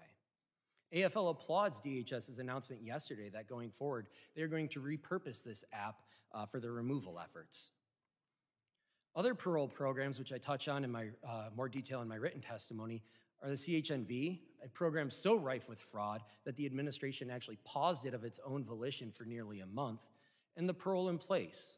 Now, parole in place was particularly egregious, and AFL took the administration to court and won, stopping this program in its tracks. Through these 3 parole programs, the last administration attempted to bestow legal status on 2.6 million illegal aliens. For context, that is more than the population of 15 US states and the equivalent of the population of the United States' 3rd largest city of Chicago. And where the Biden administration could not make an argument under existing law, it simply endeavored to rewrite the law. One such example is the 2022 Asylum Officer Rule, which gave USCIS asylum officers the duties of immigration judges, leading to AFL founder and president Stephen Miller at the time calling it the most extreme immigration regulation ever proposed. Last is the issue of interior enforcement. And while removals were statistically non-existent during the Biden administration, its attitude towards ICE was even more pernicious than that. Under the Biden administration, DHS implemented policies that proactively made it harder for ICE agents to take the routine enforcement actions against the worst of the worst. Under the ironically named priorities memo, for example, DHS required ICE agents to seek pre-approval from Washington, D.C. headquarters for every proposed enforcement action for almost all of 2021. Records obtained by AFL show how ridiculous this policy was, resulting in nearly 60,000 requests by field agents to do their job. This is 60,000 enforcement actions against gang members, cartel members, murderers, arsonists, traffickers, rapists, and violent individuals that were slowed down or delayed because trained ICE enforcement officers had to go to a desk, write out a justification, and get pre-approval from DC to do their job. The story of the Biden administration's DHS cannot be told without emphasizing just how wasteful and abusive its policies were of taxpayer resources. From willfully ignoring the law, to attempting to rewrite it, to actively erecting roadblocks to block law enforcement, every Biden-era DHS immigration policy can be categorized as waste, fraud, or abuse. Thank you, and I look forward to answering your questions. Thank you, Mr. Block. Members will be recognized by order of seniority for their 5 minutes of questioning. Additional rounds of questioning may be called for. All members have been recognized. I now recognize myself for 5 minutes of questioning. Mr. Howell, you encouraged Congress just a minute ago relative to the NGOs, non-governmental organizations, and what we could do in particular to having the Office of Inspector Generals look into the NGOs. I really am intrigued by that because I think it's something that committees are going to be lacking on if we don't do that. I think it's a great idea. So I'm going to take your idea, I'm going to pivot to a former lead official within the Office of Inspector General, Mr. Roth. How would Congress be able to approach the Office of Inspector Generals to be able to do the granular element of trying to find how the NGOs, we know we have an issue of financial management, which it came up minimal in the previous panel, where we're under Homeland Security, financial management of controls, of tracking monies. What did you see? What can we do, in your estimation, quickly, to be able to accomplish this goal for accountability with these NGOs? Well, in my experience, IG's offices are extraordinarily sensitive to requests from their committees of jurisdiction. So the fact that you are the chair of a subcommittee of Homeland Security means that typically, at least in my experience when I was IG, we would take that very, very seriously. So my advice, for what it's worth, is that I would have your staff call their staff, engage in some discussions, and then perhaps follow up with a formal recommendation as to, or a formal request as to the sort of scope of the work. And in terms of NGOs and their ability to, given the financial management element, we know that we're under high risk under Homeland Security right now. Were you able to find things within NGO funding after it had been let to the NGOs that were on your radar screen when you were part of the Inspector General's office? Not in the immigration context, we weren't. Okay. And, I am unfamiliar with the source of this funding to the NGOs, whether it was like a Department of Homeland Security grant or some other federal agency. Obviously, we'd only have jurisdiction over, that is, my old office would Yes, sir. only have jurisdiction over sort of a Homeland Security grant. So I want to pivot back to you, Mr. Howell, because you talked, I mean, you're adding these NGOs into what you call the border industrial complex, and you mentioned that $6 billion were spent under the Biden administration that was specific to the NGOs. Did I understand you correctly on that? Yes. And that there are 230 different NGOs involved. Can you name 5? You don't have to do 5, okay? But a number of NGOs just right offhand that you feel like were the most egregious offenders? Right, so at DHS, there used to be a board that kind of oversaw the distribution of the funding, and on that board sat some of, we'll call them the name brand national charities. And those would include people like, Catholic Relief Services or Catholic Charities, USCCB, one variation of that, Lutheran Relief Services, Hebrew Immigrant Aid Society, all of these kind of mega organizations that play in the disaster space sat on that board that distributed money through a web of nonprofits. And I'm sure the number far exceeds 230, but there's a reason why the left did it this way. It's so that you couldn't get at who actually ended up with the money and how they spent it. It is doing the government's work outside of government to evade this type of oversight. And so I'd encourage you guys not to rely on the IG community, who has not shown an interest at all in this $6 billion, who sat by and watched the worst border crisis in history happen in front of them, but to go get the information yourself, which is your constitutional duty with your subpoena power to these nonprofits. Make them turn over financial documents, records of illegals, have them answer questions, and so forth. So you mentioned, though, engaging the Inspector Generals in this process. So in addition to what you just laid out, how would you see engaging the IG's office in this effort? Yes, frankly, I don't think they're going to be that willing of a partner because they haven't shown an interest in the border crisis over the last 4 years. I think it's certainly worthwhile to ask, but I don't think Congress should absolve themselves of the constitutional responsibility by a request to the IG. I'd even be looking at law enforcement. A lot of this activity borders on criminal. That's good.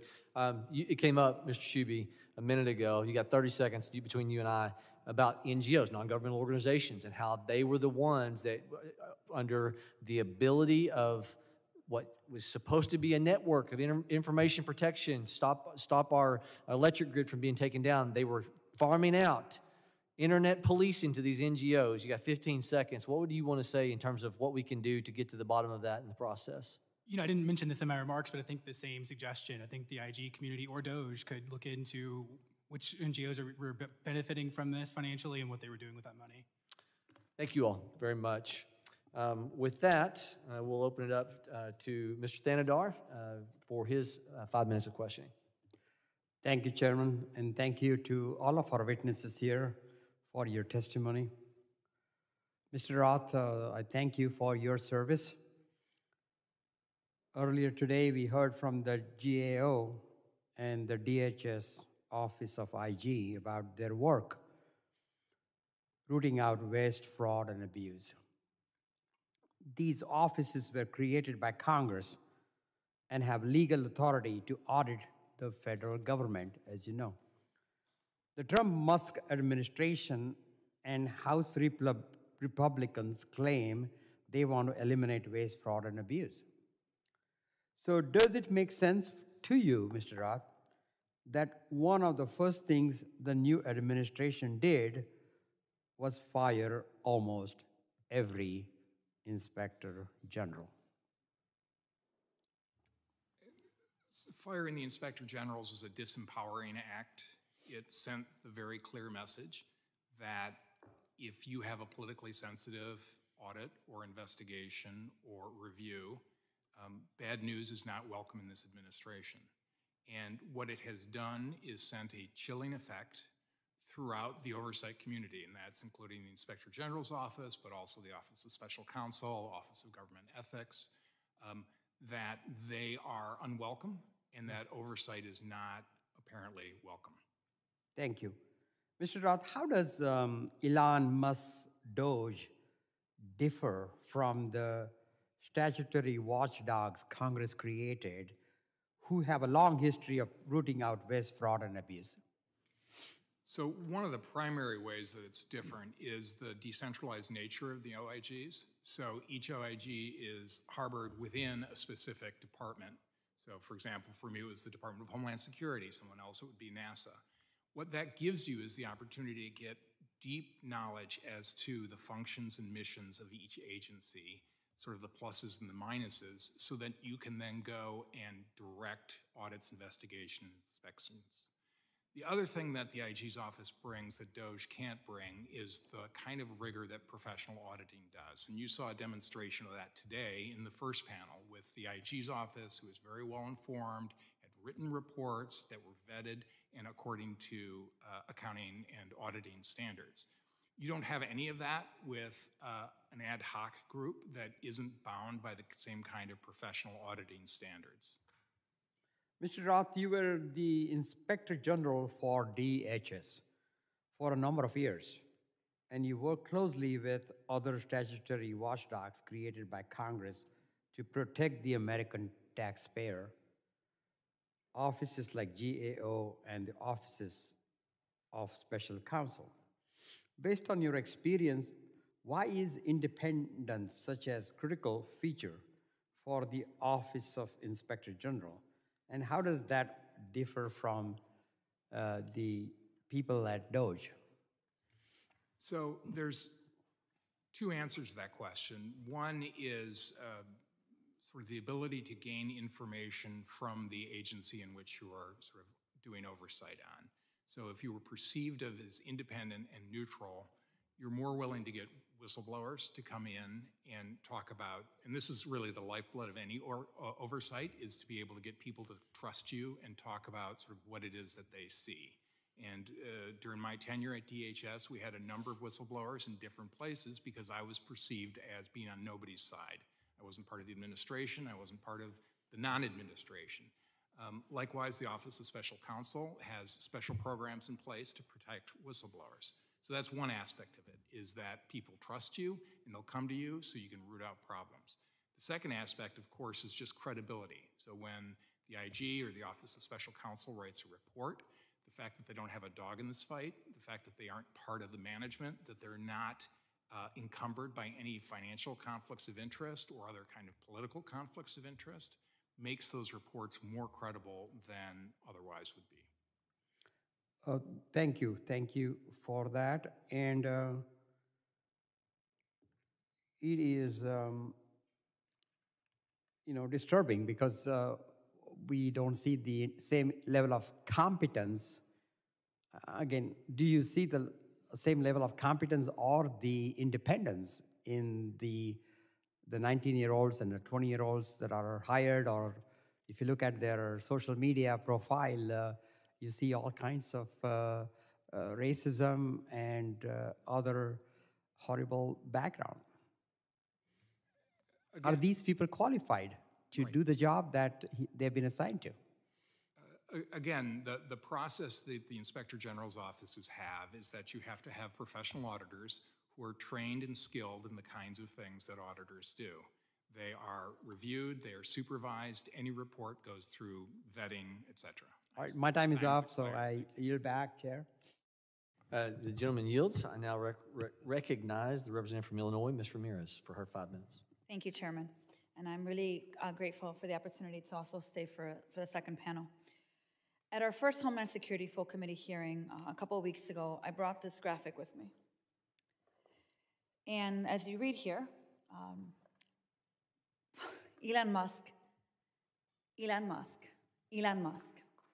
that is what I believe to my core is the biggest threat to our national security.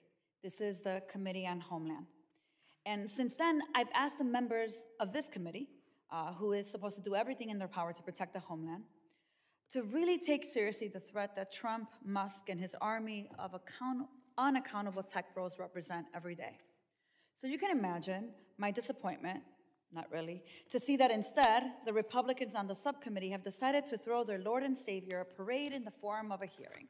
And while their Lord and Savior changes from time to time, yesterday it was Donald Trump, today is Musk, tomorrow might be the next billionaire, although this guy is about to become a trillionaire off the backs of working people.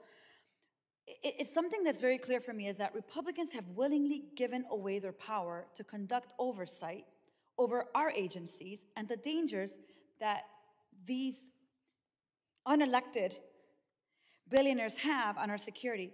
So you see, my Republican colleagues and their hyper-partisan witnesses sitting here today have completely ignored that the waste in our agencies is the millions of dollars spent on the Doge army of unqualified workers stealing our data and firing dedicated, qualified public servants. The fraud in our government is Elon Musk, whose greatest achievement on efficiency is a social media platform that crashed multiple times yesterday. The abuse is in our nation is a power grab with which Donald Trump imposes his authoritarian agenda. They don't have any legal authority to take sledgehammers to the services and programs that working people depend on. And by the way, Congress authorized, we authorized, but Republicans have allowed it to happen anyway. So Mr. Roth, I want to ask you the questions today. As DHS's former Inspector General, could you share with us what are the potential threats posed by an unvetted DOGE employee with little to no government experience plugging into DHS's information systems and databases? So I can't talk about the specifics of exactly what DOGE is doing because obviously I'm not involved any longer in the government. But I will tell you that the IT systems within DHS and really across the government, according to the DHS's reviews of those, are extraordinarily sensitive, are being targeted by foreign adversaries in a way that is not represented in private networks, for example. And you heard the testimony of the GAO witness on the first panel talking about the vulnerabilities that exist, the documented vulnerabilities that exist in access controls. So having an unknown person or an unvetted person have access in ways that you don't have a full understanding of is extraordinarily dangerous and represents a significant vulnerability in IT systems. Yeah. Thank you, Mr. Roth. And I think in part, when you said you're not quite sure what their authority or what they're doing is, I think it's actually the concern that a number of us have here. I've said this in Veteran Affairs Committee, and I'm going to say it here. I want to know, what does DOGE have access to? Who authorized it? Who are they talking to? What data do they have? How is it that they can have sensitive data to our national security and that it go completely unchecked? This committee, this subcommittee specifically, is responsible for oversight, accountability, and investigation. And we've already seen the effects of having unqualified people accessing our data and making decisions in our agency. Because look, the day after the DOGE's website was launched, it suffered a security breach, putting our sensitive data in the hands of anyone with a computer and access to the internet. And how can we forget when DOGE fired more than 300 staffers from the National Nuclear Security Administration? Yeah, that's the agency that's tasked with managing the nation's nuclear stockpile. Or the several employees who are working on the federal government's response to H5N1 avian flu outbreak. DOGE doesn't have a great track record, and whether it's due to stupidity or hatred, at this point, a better name for DOGE would be the Department of Obstruction and Gross Errors. I really hope that this committee takes the threat of DOGE and Elon Musk seriously, and I intend to work with all of my colleagues to do that. With that, Chairman, I yield back. Lady yields. I now would like to recognize for his 5 minutes of question the gentleman from Alabama, Mr. Strong. Thank you, Mr. Chairman. Mr. Howell, your organization published findings from your analysis of cell phone data revealing potential illicit activities by NGOs, such as providing false residency documents or advising illegal immigrants to lie to law enforcement to evade ICE. After the release of your findings, did the Biden administration take any steps to address these concerns? How did they respond to your research and your implications? So the Biden administration, through the Biden campaign, called me and my organization some variant of disinformation, of course, and then otherwise relied on their legacy media outlets to try to come after us and discredit us, which they ultimately failed and actually ended up supporting our findings. Thank you. How do you think the administration's failure to act on this issue might have emboldened other NGOs or other groups engaged in questionable practices? Well, they turned on the fire hydrant of billions of dollars of funding. They built an entire sophisticated apparatus and infrastructure. A lot of people gained a lot of power, influence, and money throughout this, and it resulted in the biggest invasion of the United States, the biggest mass movement of human beings I can think of in an organized fashion throughout our country and into everyone here's community, with drugs, crime, violence, all coming with it. Mr. Howell, in your testimony, you alluded to examples of NGOs misusing taxpayer-funded grants or resources to facilitate fraudulent activities. Can you elaborate on how these funds were directly misused and what measures can be implemented to trace and prevent further misuse of public funds? Right, so the behavior we see at the NGOs ranges across the gamut of questionable and even illegal activity, including advising illegal aliens on how to evade ICE. I believe it construes kind of harboring illegal aliens too. It potentially implicates the trafficking of them as well. There's all amounts of kind of criminal negligence I think we can find at these nonprofits. In addition, in New York, we found them giving false residency documents to illegal aliens. Who knows the impact that has in our voting systems? Did you know of any NGOs that were helping people try to register to vote? Yes, absolutely. By giving them false residency documents, with residency being one component of voting, that is a factor there. Also, south of the border in Mexico, we discovered flyers encouraging illegals to vote for Biden when they entered the country. Separate, the White House themselves, when they tried the federal takeover of elections via Executive Order 14019, they invited a lot of these nonprofits and their partner organizations to basically advise, we don't need to do anything to warn illegals not to vote whatsoever. They kept the system wide open because they were relying on those very votes. That's why they opened the border in the first place. They can't win with only American votes. They needed to import a new population dependent on government to fundamentally change the United States. That's what this is all about. You're spot on. Switching gears, American First Legal has been dedicated to ensuring transparency and holding the government accountable. However, these efforts have faced significant obstacles, particularly from actions within the Biden administration aimed at hindering oversight work. Mr. Block, can you share some examples of how individuals within the Biden administration have attempted to obstruct America First legal efforts to hold the government accountable and promote transparency? Yeah, so a couple that come to mind. I mean, from day one, the Department of Justice moved to disqualify one of our co-founders and general counsel, Gene Hamilton, from cases that he was qualified to work on and had every right to be on. And that was day one to all the way up through to just before the election. NARA was supposed to produce documents depicting Hunter Biden and Joe Biden meeting President Xi. Those were ultimately produced after the election. There were other productions that we were supposed to get before the election that came after the election as well. So, I mean, just from day one through the current day. Thank you, Mr. Block. Mr. Chairman, I'd be remiss if I didn't mention, I walked in and I heard the word hyper-partisan. I'm telling you right now, I hate that I was committed to something else and I couldn't be here longer. I want to defend these folks. 2 of the 3 Republican folks that are testifying today have served with distinguished records for years for DHS, and they've been called hyper-partisan. What this committee wants is the facts. We want to know what worked. We want to know what didn't work. I thank you for your service, and I hope that that hyper-partisan statement doesn't affect anything you do in your future. Thank you for your service to our country. Gentleman yields. I thank the witnesses for your valuable testimony.